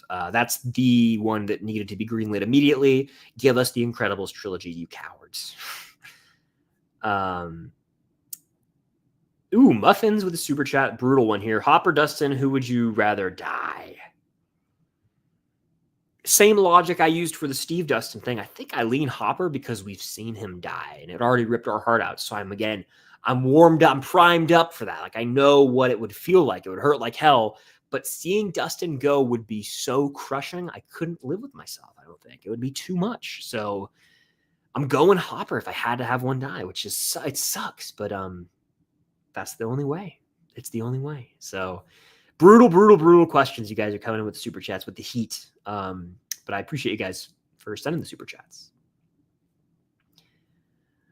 Okay. Movie Fade 2002 says, Chris, isn't it awesome that we're getting both Wicked for Good and Stranger Things season 5 less than a week apart? Absolutely it is. It's going to be a splendid month. And what's cool is my birthday is 3 days after Stranger Things 5 comes out. So my birthday is November 29th. So we'll go 21 Wicked, 26 Stranger Things, 27 is Thanksgiving, 28 is Black Friday, and then 29 is my B-Day. So that's going to be a hell of a run. It'll be a very fun time. I'm looking forward to getting there. Okay, these, I would say Incredibles 3, and then probably Coco 2 I'd be more excited for, and then Toy Story 5 is by far the most unnecessary. They've ended the franchise twice now. Twice. 2 movies have ended that thing. But they're like, no, we got to keep going. Apologies that I froze and glitched out earlier. My bad. Let's see. What is your favorite eating/food scene in Stranger Things? One that comes to mind immediately is when Eleven is downing the burger and fries in Benny's. Like that burger, that fries, the ice cream, that looks incredible. That one just always sticks out to me. So I'd say that. Trojan Giraffe says, what's your CFB team? Since I was born and as long as I can remember, so I'm not a bandwagon because I suffered like hell for a long time. Georgia, the Georgia Bulldogs. I went there for starters. I went there 3.5 years, graduated early. That was in 2021 when I graduated. But born and raised in Georgia, family loved Georgia, went to Georgia. I bleed red and black, baby. And I honestly don't, you guys probably will never see how hardcore I get during the games because, I mean, there's no reason for it to be that way. Like, I don't stream a Georgia game. I'm not, like, making content about a Georgia game. But, like, those who know me in the world know that I'm, like livid in front of the TV like I'm a coach, like, screaming at the top of my lungs. My face is red. Like, I'm into it. Big time. Big time. There's videos of me screaming at the top of my lungs. It's actually quite funny. So I lose it. But I'm very passionate. And so, yeah, that's my favorite college football team and always has been. And I've gone through hell for a long time. 21, was I 21 when that happened? Hold on. I think I had just turned 22. Yeah. When Georgia won the Natty, I was 22. So for that long, I suffered and went through hell and cried over losses. And really got into it. Probably, honestly, when it's all said and done, I'll look back and the doctors will say, if you hadn't been a Georgia fan, I think you might have lived 10 more years, son. That's what they'll say to me. I'll say, honestly, you're probably right, sir. It is what it is. It's taken years off my life, but I wouldn't have it any other way. That's my answer to the question, though. Oh, Lord, help me. Okay. Delicious water tonight. The water's hitting different. I'm almost out, though. I kind of use that as my hourglass of when I need to end the stream. Been watching you since you had 25,000 subscribers, and that's insane. That was 2022 when that happened. So been around for all these years. I appreciate that. Did I see the Springsteen trailer starring Jeremy Allen White? I did. Not a huge Springsteen guy. Like, I know his hits, but I'll tell you something. If a music biopic trailer hits with the actor actually singing, I get chills, and I got chills. I got Rocket Man vibes. And I mean that in a positive way because I'm a fan of Rocket Man. I'm hyped. Did I see Josh Pate has Lagway as the best QB in the SEC this season? I did. I think that's dumb. I'm sorry. Like, he's probably a top 5 one objectively. I know, like, I'm a Georgia fan. I can't be like Gunner's number 1 and all these new dudes are number 1. Like, we don't know, right? We haven't seen enough of we don't have a big enough sample size, but I'm sorry. I would take Arch Manning over DJ Lagway. I would take Lenora Sellers. I would take Nussmeier over Lagway. Lagway is a talent, but I swear the media loves to love Florida. They want Florida to be back so bad. It makes me sick as a Georgia fan. Sick to my stomach. Do I think Callie will return in season 5? Flip a coin at this point, honestly. Yeah, she could. Yeah, she might not. I don't know. I don't want her to. Movie Fan 2002 says, Chris, which How to Train Your Dragon sequel do you prefer? I think I might prefer Hidden World. Hidden World's ending pulls on the heartstrings hardcore, and I think I cried damn near the first time I watched it. I've only seen them both once. I was going to do a rewatch of those two, but I only ended up rewatching the first and then the live action. So I haven't rewatched the second and third. I was going to do like a ranking as well, but it seemed as though I guess, what's the word I'm looking for? The desire to watch How to Train Your Dragon videos wasn't there as much as I thought it would be for people. So that was interesting. Like all around, I didn't see many How to Train Your Dragon vids. Honestly, I think you know why? It's because the movie got its reviews out months ago at CinemaCon. And whenever that happens, and then a movie comes out months later, people aren't as inclined to watch reviews of those movies. It happened with The Flash as well. People were just like, oh, those reviews came out months ago. So, but to answer the question, I think I lean Hidden World. But I like both sequels a lot. But 3, it hit me in the feels hard. Really did.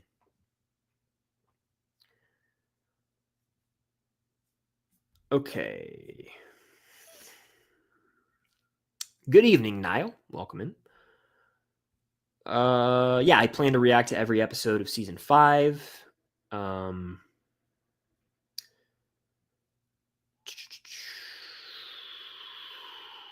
Where was I? Do I think Lucas will rescue Max from the Upside Down? Also, I'm happy you and Cameron engaged. Yes, we got engaged in May. Exciting times for sure. Do I think Lucas will rescue Max from the Upside Down? I think Lucas will be there for Max in the right side up. I think that Max is going to have to get out of Vecna's grasp on her own accord.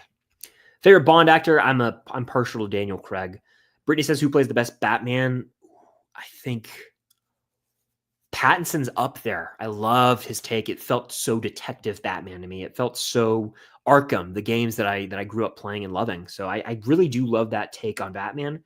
Batfleck, if we're looking at just a portrayal, I mean, the brooding, jacked Batman's great.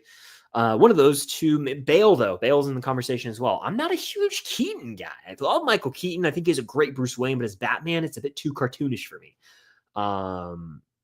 And then not a Clooney fan. Kilmer's fine. Rest in peace, obviously. But yeah, I'd say Pattinson, and I'm partial to Pattinson. What's your favorite Steve, Hopper, and Lucas season? Ooh, Hopper season 3, Lucas season 4, Steve season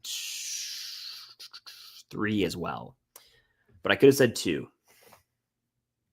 Cats or dogs? Cats. I got a kitty cat myself. His name's Indy, and he's my baby boy, and I love him very much.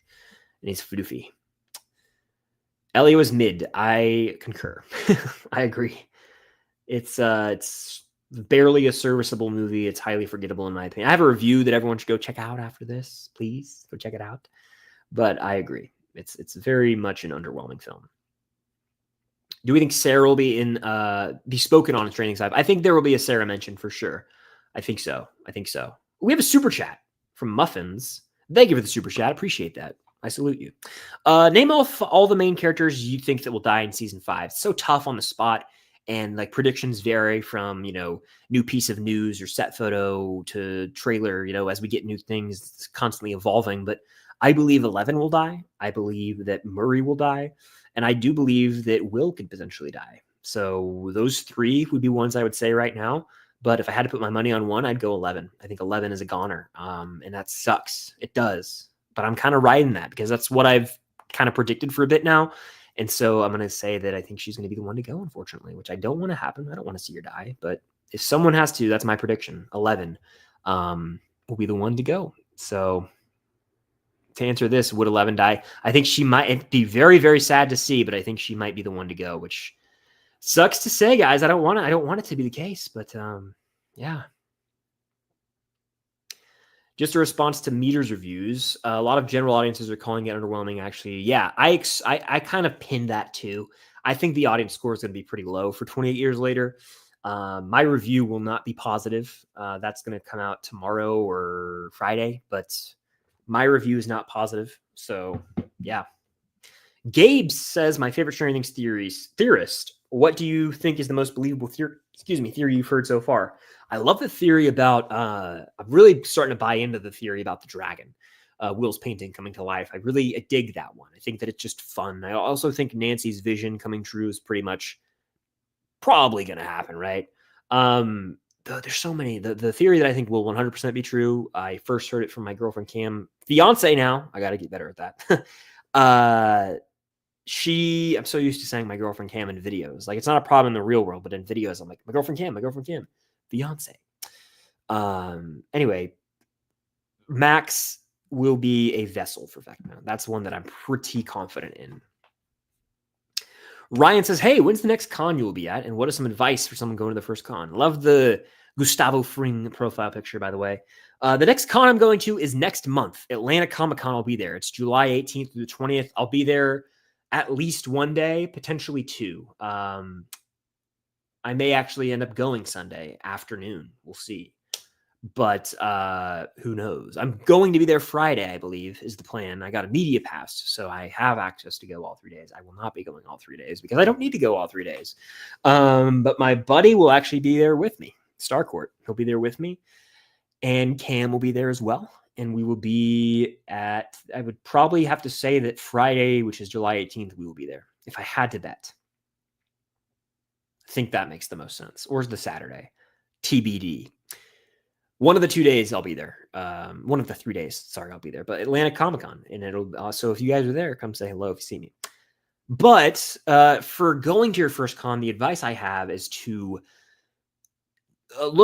plan out as much in advance as you can with what guests you want to meet. If you can purchase anything in advance, I think that's honestly a really smart move because it helps you budget better when you're there. You've already purchased things in advance. It doesn't feel as much of a financial hit in the moment. And just parking, like, understand that if it's a huge convention, like a MegaCon type thing, and you drive, I would definitely recommend getting parking and looking out well in advance. But just constantly, monitoring guests, availability of photo ops, all that, knowing the parking situation, maybe knowing like the food and drink situation, and knowing what you can or can't bring in. That's a big thing, honestly. And then this is a little thing, but I sweat a lot. And so if you get hot easily, I would recommend, no matter what the temperature is outside, dressing for like a stuffy, humid room. Even if it's like February and it's cold outside, it's going to be hot inside because there's so many people and warm bodies all around that the body heats. It's going to be hot in there. There could be AC not working, AC issues. I would just say wear something comfortable and shoes that you don't mind standing in for a hot minute because you're going to be waiting in line more than anything. Trust, you're going to be waiting in line pretty much the whole time, depending on how many people you want to meet. So that's that. Okay. Been a fun stream, by the way. We're still kicking it. I think we have over 100 likes now. Did we end up hitting that? We are at 111 likes. You guys crushed it. You crushed it. Get to 125. I'm like I'm auctioning off something. Like the stream, you heard him. Do it. That was a pretty good one. Okay. Where was I in the chat? Chat is peak, someone says. Like the stream. Do it. New or old Superman? I mean, I don't really have a Superman. I don't have a dog in the fight about Superman, really, so I can't even answer because I haven't seen enough. Rumor is that Damson Idris has talked tomorrow about playing Black Panther. Bring it on. He's great in F1. And I think there were some leaked or fake concept art or something of him as T'Challa as Black Panther. So I think that could work. Uh, oh man. Hold on. Oh, I was confused for a second. I have a friend named Noah, and I was like, what did he post with me? You're talking about Noah Schnapp. Are you going to make a short video about the video Noah posted? I might actually do that. He did post a little video. That could be the Stranger Things video this week. It was kind of a tentative one, honestly. That might be the move. So thank you for bringing that up. I'm actually going to write that down right now. Yeah, he posted a video of doing like ADR, right? And then he says, this is just episode 1, which is kind of wild to think about. So I think that's actually a pretty good idea for the video this week. I'm going to write that down. ADR. Yeah, that's a pretty good idea right there. I think I might take you up on that. Okay.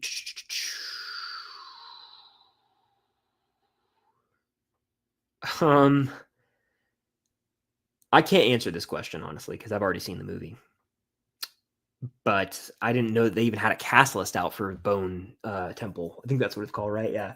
The title of this movie will make sense to you after you watch 28 years later, by the way.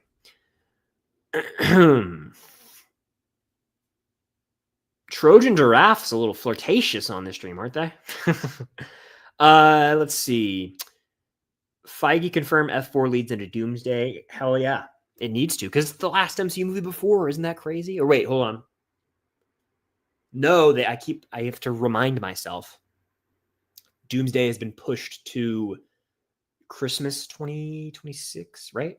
So yeah, that means that that we're getting a Spider-Man movie before as of right now. I think that's going to get bumped, but interesting. I mean, it has to, right? You'd think. I think it'll definitely lead into Doomsday. Okay.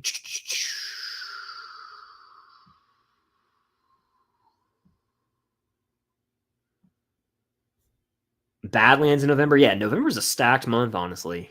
Hey, Chris, what's your honest take on the 3-vol structure for Stranger Things and it coming out during the holidays? My honest take on it, Carson, is I wish it weren't coming out during the holidays because it's going to take over the holidays. A wonderful time of year. You spend with friends and family. My mind will be focused on Stranger Things. So that's a bummer. My honest take on the 3 volumes is I get it. It's no different than spreading it out in 2 volumes. It's the same amount of time, really. It's probably going to do well for like the show numbers wise. So I understand that. But in terms of personal preference, I would have preferred October and then November, it ending in November on Stranger Things Day. I think that would have been fitting, ending it where it all began. But maybe they couldn't have had it all done by then. But I would have gone October around Halloween. Or no, I would have gone like October and then November.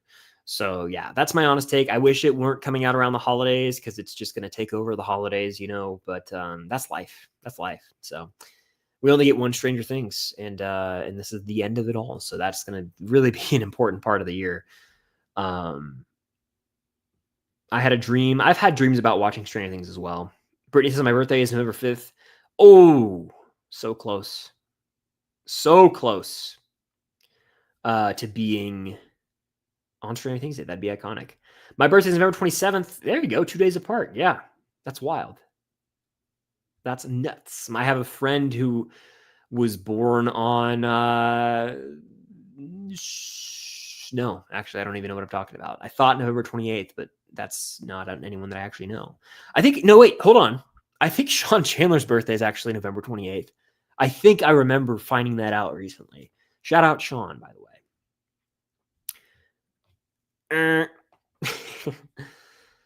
I'm not really into the NFL. I mean, I watch it, but I don't have a team. That's what I mean by that. Like, I watch it for matchups, for players. I was big into fantasy football, but burnt out on that a long time ago. And so, just kind of don't deal with it anymore. I watch, but I put all my energy, pour all my time, energy, blood, sweat, and tears into the good old sport that is college football. Even as it dwindles around us and currently burns and is dying because of how stupid the people running the sport are, and they don't understand what makes it special. I will always love Georgia. So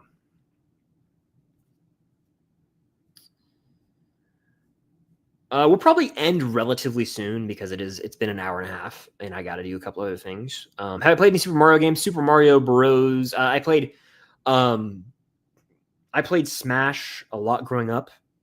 Melee, if you will. Pick your poison. Super Mario Strikers, sick. It's a soccer game. And then I played the baseball one, Sluggers, maybe. I played that at a friend's house. But Super Mario Strikers was the thing. Will you play Every Breath You Take at your wedding? Funny you mention this. I was like not jokingly, but I was like just messing around on Spotify the other day, putting together a like a wedding playlist. And I was like, that would be the sick slow dance song. Because it's like, I mean, it's a great song in and of itself, but the snowball, come on. I think that I want it to play for like a slow dance moment. Okay. I've heard of the Nutty Professor, haven't seen it. Keep, watch, burn, Rocky, Miracle, Warrior. I will keep Rocky. I will watch Miracle, and I will burn Warrior. I know that's kind of a hot take, but that's how I feel. Clemson's taking years off my life. Same with Georgia, man. How would I rank the 4 seasons of Daredevil? Born Again's the worst. Then I would go 2, 1, 3. We got a super chat. Hey, Chris, I've been watching your channel since 2021. Wow. That was a long time ago. Let me tell you that much. Love your videos. Are you excited to see Jurassic World Rebirth? I'm very excited to see it. I am. I got to do a Jurassic rewatch. Probably going to start that up very soon because I'm seeing the new one on the 30th. I'm jealous. I think I saw a couple other people seeing it tonight. I was like, damn, I wish the screening in my area was tonight, but it isn't. But I will be seeing Rebirth on June 30th. So in 12 days. And I'm excited. I think it'll be fun. I love Jonathan Bailey, and ScarJo's great. My hope is that it's like actually fun. The last one was dreadful to sit through. Fallen Kingdom also stunk. World was fine, but I want a great Jurassic movie. Like a really good. I'll take really good. I'll take a 4 out of 5. That's a win. So yeah, we'll see. I just want it to be a fun summer movie that has horror elements. Come on, let's go back to the roots of this franchise, but not haunted house bullshit that we had in Fallen Kingdom. But no, thank you for sticking around all these years. 2021, that was pre-Stranger Things, really. I mean, I talked about it on the channel. Like I have a review of season 3 from the week it dropped. That's a video on this channel that you can go watch. Young 19-year-old me. You can go check that out though. That's a thing. So crazy. I think I said in that video that it was tied with, I don't remember, but I think I said I either prefer it to season 1 or it's tied with season 1. But I really liked it. You can go watch that old video of me probably struggling to speak competently. Anyway, let's see.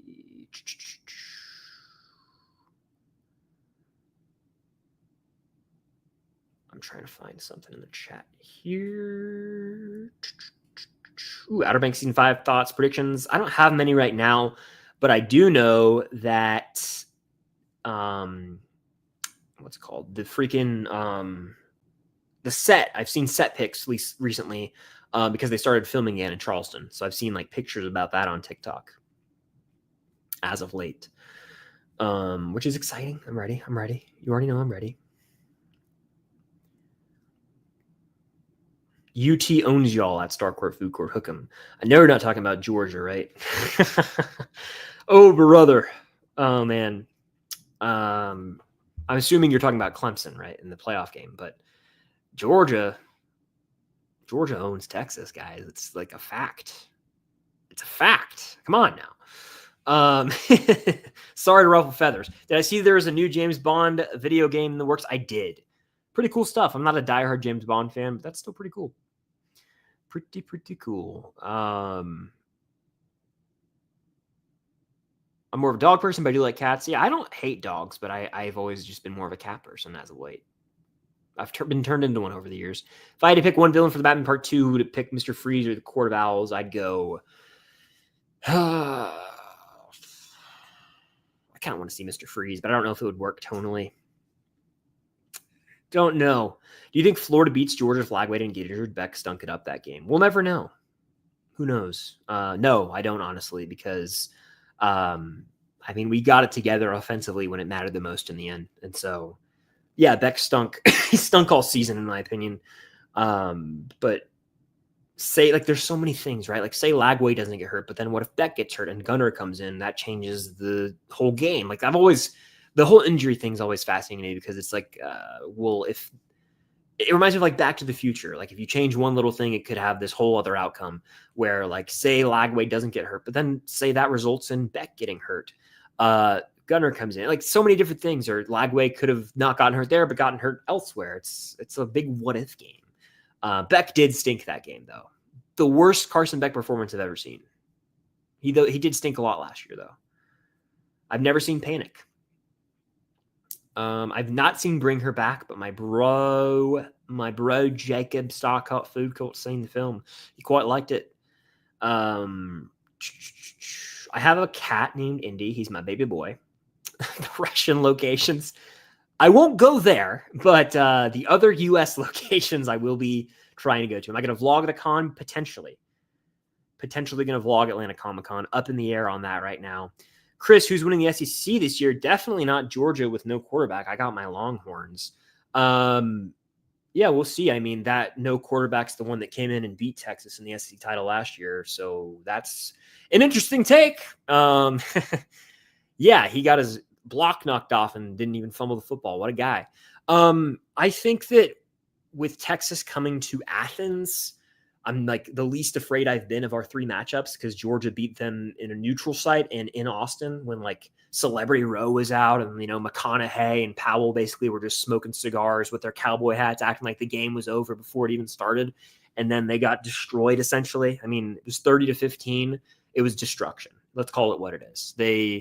Our defense went nuts. Dalen Everett, number 6, had a game, and the guy was a bum up to that point. But anyway, I think the SEC title's probably – I don't want to be in it. I think the current system is so flawed that it's not worth being in the SEC title.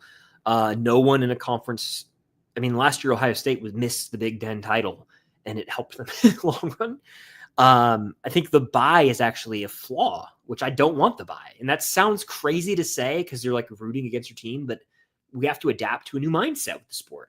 I don't even think I want Georgia to win the SEC. And that sounds crazy to say, but it sounds nuts, but like teams that got hot didn't have a bye. Think about it, it's food for thought. So, I mean, who's it going to be? I'll tell you who it won't be. LSU will not be in the SEC title game. I'm sorry. Florida will not be in the SEC title game. Ole Miss will not be in the SEC title game. I think this is gonna South Carolina will not be in it either, and this is gonna annoy people. But like, I'm fairly on it with a lot of the SEC predictions. I like to think because I've watched the conference my whole life.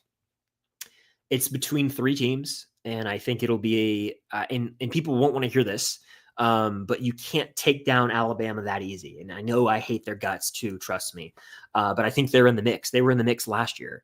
I think it's going to be between Georgia, Texas, and Bama. 2 of those 3 will make the SEC championship. If I had to throw a 4th in there, I probably would lean LSU. But Florida, Tennessee, South Carolina, no, sorry. Ole Miss, no. I think Georgia has the same schedule as last year, except they don't play Clemson out of conference, and their big games are at home. So they got Bama, Texas, and Ole Miss at home. If they win 2 of those 3, which I think they will, and potentially win all 3, I think they'll beat Ole Miss and then flip a coin on Texas and Bama, okay? So that they win 2 of those 3, then they shouldn't lose another game. Even if, let's say they even do slip up. They go to Auburn and they play Florida at a neutral site, and they go to Tennessee and say they win 2 of those 3. So Georgia goes 10-2.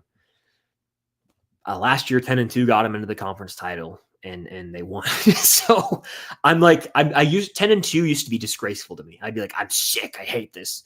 But I think I'm at peace because like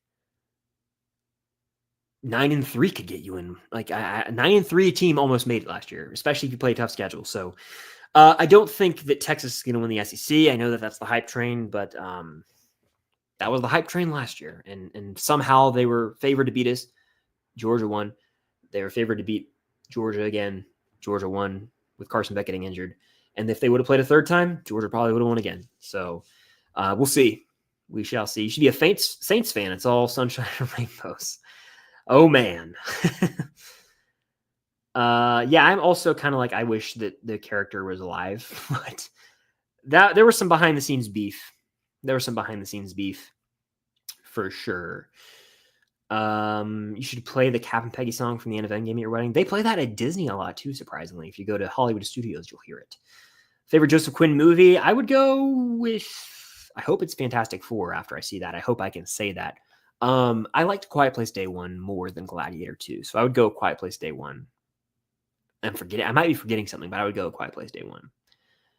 Keep the same energy next year when we win the SEC, buddy. I will remember. I'm not afraid of Texas, so I'll remember. Boom. Keep Watch Burn action films, Mission Impossible, Rogue Nation, John Wick 4, and Aliens.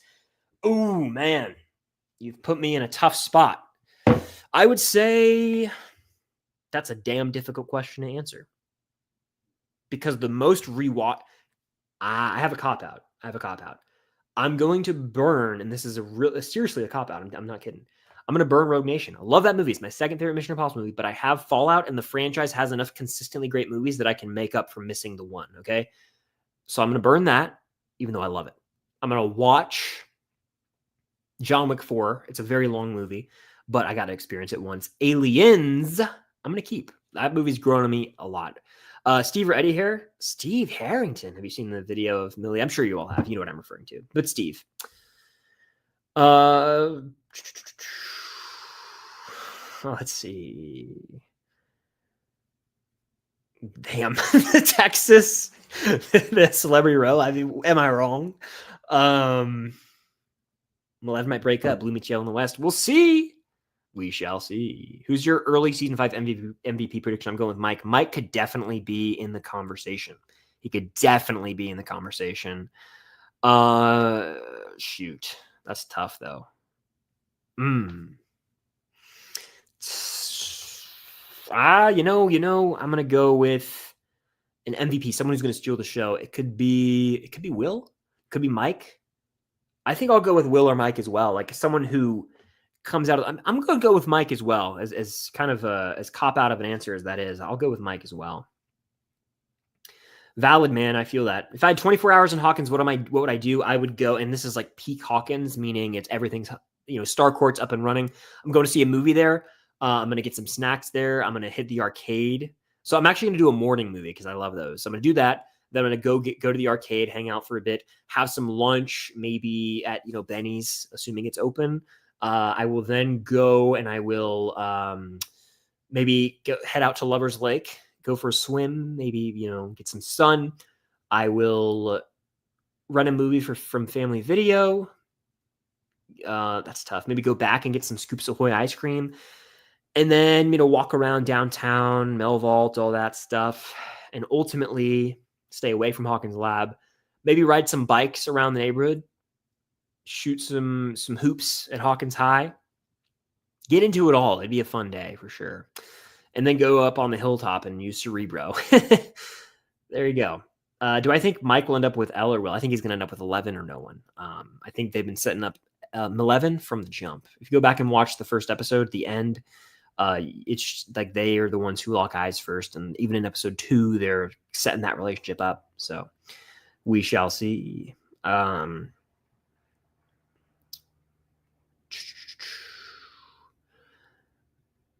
All-time favorite Stranger Things moments, hard not to say Max running up that hill or Hopper's letter being read by 11. One of those two is my absolute favorite, probably. Let's see. Yeah, we talked about this earlier, actually, and I'm like, I haven't seen the first Spaceball, so I'm kind of like, I don't know.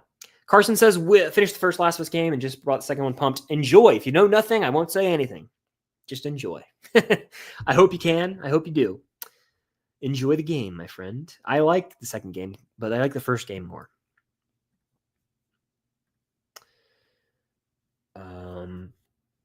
All right. Where was I? Somewhere in here. Yeah, going to Scoops Ahoy with Steve and Dustin would be hype. Stream 8 of asking you to watch Super 8. Yeah, you got stick around and I might actually do it on Stream 8.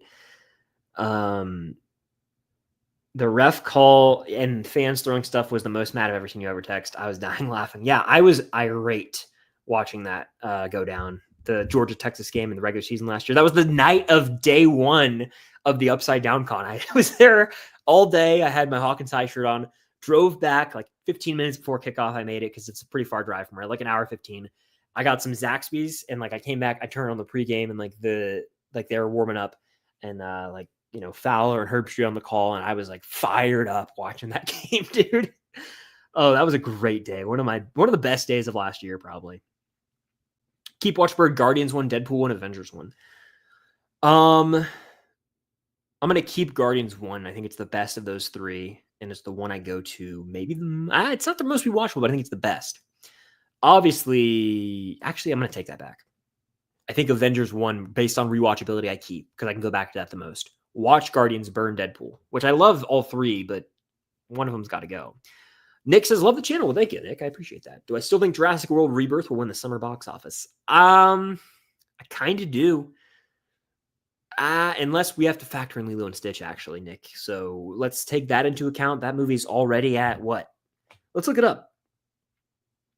Lilo and Stitch box office. It's going to make $1 billion, right?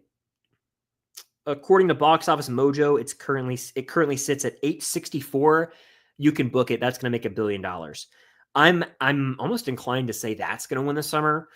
The reason is the competition with Jurassic, but I also gotta hold strong here. The international market for Jurassic movies, it goes nuts, crazy. So I think I will stand with my prediction and say that Jurassic World Rebirth wins the summer. I think Jurassic World Rebirth beats Fantastic Four and Superman.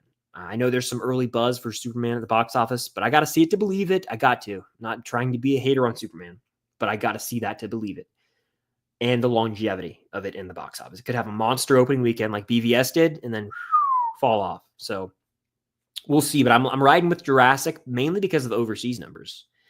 That's what happened with Dominion. Dominion it eked out $1 billion somehow. Top 5 worst movies of the decade so far. I'd have to go look, but there's some stinkers that went straight to streaming, like god awful movies.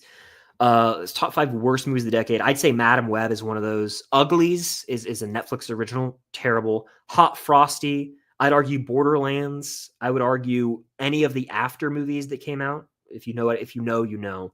He's All That is abysmal. Afraid, but the AI is capital, abysmal. One of those movies is probably the worst. Night Teeth is trash. All these movies are bad. They're pretty much all the ones I just listed are straight to streaming though. Did I like The Last of Us Season 2? It was fine. I mean, it really didn't stick the landing for me. It was unsatisfying. I mean, it was okay. I didn't hate it, but it was a huge dip in quality. What movie do I want to see the Duffers do next? Or what do I want to see them do next? I'm hoping for a movie. I would love for them to do a movie in the vein of Spielberg, right? Like, I think that it would be really fascinating to see them do a sort of UFO type movie. Not to say like a Close Encounters ripoff or an ET ripoff, but something in that field I think would work for them. Something with like conspiracy theorists and aliens, that could work for them totally.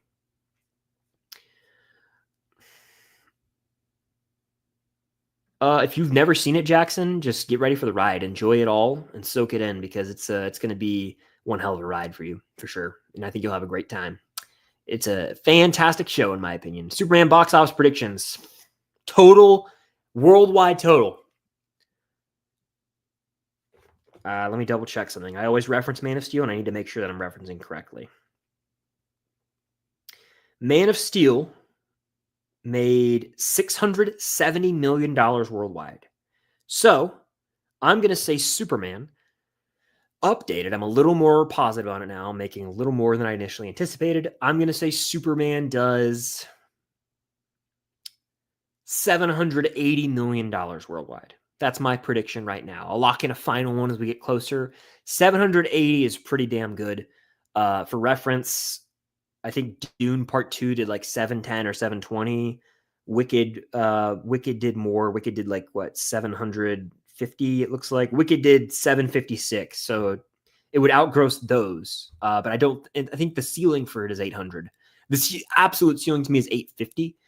It's not going to make $1 billion, but I think it is going to do well. It is Superman. They're marketing it pretty well so far. It'll have a big opening for sure. It's going to get buried within 2 weeks by a Fantastic Four movie, which is that's the issue. And the direct competition of Jurassic. So it's got 2 weeks to make a lot of money before a new Fantastic Four movie with Pedro Pascal hits theaters. So Of course, I remember Redbox. How could I forget? Redbox was my jam. Quite dug me some Redbox. All right. We'll wrap up here. See, this one's been 2 hours. I didn't even realize time got away from me.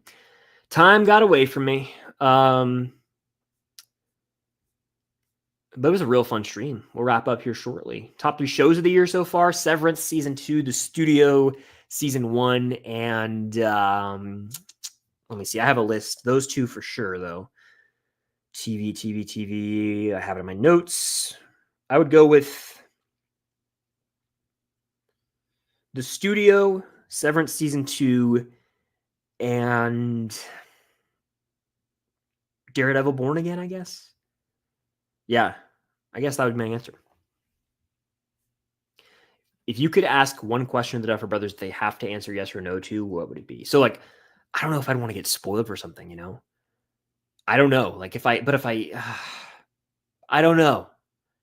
I guess I would ask them, like, no, I couldn't even answer this question, Grayson. Like, it's too difficult because I wouldn't want to get spoiled for anything. I care that much. So I would say that I can't answer. It's impossible to answer, it's possible to ask. But if I had to, does Steve Harrington, or I would honestly, this is so silly of me, I'd say Stancy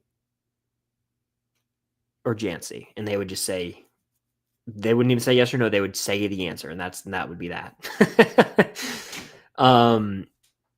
Ooh, that kind of scared me. Is Indy sleepy? We have a cameo from my kitty. He's very sleepy right now, isn't he? Look at him. That's my baby. You're on camera, buddy. He would just sleep here. He's a content little boy right now. But yeah, I'm going to wrap this thing up actually here in a second because it's been a long stream. Nick, what's your favorite new watch movie of 2025? I think it's Prey. I answered this one earlier in the stream. He is. My cat is just, Indy is just chilling right here. We're talking about cats earlier. Marking your words on Superman not making $1 billion. I think it does about 800 to 850, but I don't think it does $1 billion. I don't. I hope you enjoy Ted Lasso. It's such a feel-good show.